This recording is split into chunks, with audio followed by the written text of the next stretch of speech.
Chennai super কিংসের জিততে তখন প্রয়োজন আর মাত্র ৩ রান। সেই সময় শিবম দুবে আউট হয়ে যান।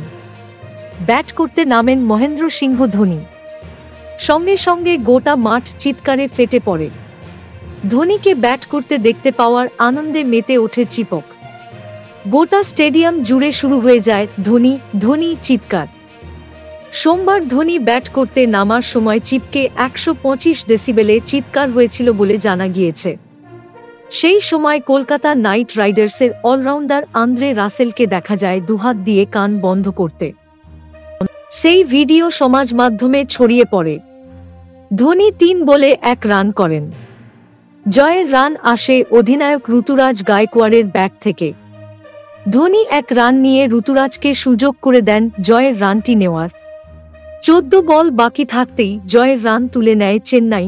ভারতের বিশ্বকাপ জয়ী অধিনায়ক হয়তো এবারই শেষ আইপিএল খেলছেন, তাই ধোনিকে নিয়ে বারবার আবেগে ভাসছে মাঠ। যে মাঠেই ধোনি খেলতে নামছেন তার জন্য চিৎকার হচ্ছে।